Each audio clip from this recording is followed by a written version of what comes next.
Və mən hesab etdim ki, onsuz da Paşinyan kifayət qədər alçaldıldı, öz çirkin əməllərinə görə cəzalandırıldı, faktiki olaraq diz çöktü, mənim bütün şərtlərimi qəbul etdi və imzalanmış bəyanatda Ağdam, Laçin, Kəlbəcər rayonlarından işğalçı qüvvələrin çıxarılmasının cədvəli də təsdiq olundu. Dedim, etiraz eləmirəm.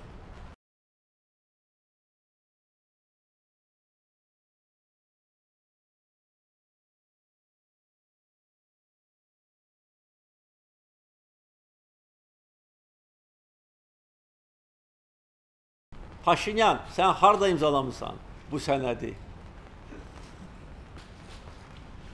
O qədər də əhəmiyyətli deyil. Çünki indi onu tapmaq mümkün deyil.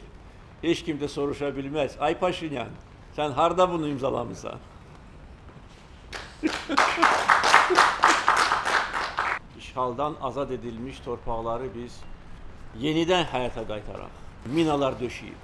İndi minalardan təmizləmə prosesi getməlidir. Biz indi beynəlxalq təşkilatları da cəlb edəcəyik. Heyətlər gəlir. Hər həftə demək olar ki, bir neçə Türkiyədən heyət gəlir və bizə dəstək və həmrəylik nümayişi Azərbaycan xalqı tərəfindən yüksək qiymətləndirilir. Sonsuz təşəkkürümüzü bildiririk sizə bu qələbəni, bu sevinci, bu qalibiyyəti bizə yaşatdırdığınız üçün və fürsətdən istifadə edib qələbəyə görə sizi təbrik edirəm və mehmanlarımı sizi təbrik edirəm. Çox sağ ol, çox sağ ol. Biz bu qələbəni çoxdan gözləyirdik. Bizim xalqımız bu qələbəyə layiqdir. Bizim xalq qalib xalq. Sağ olun, sağ olun.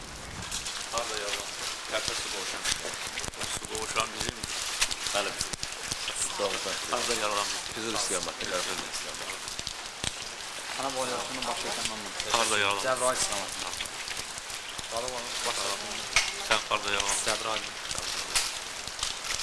Ana boyu var, öncədə razı. Harda yaralanmış? Qırmızı bazar. Qırmızı bazar. Orada şiddətli döyüşlər gedir. Sağ ol. Ana boyu var. Otur, sən harda yaralanmış? Odana. Harda yaralanmış? Cəbrayil.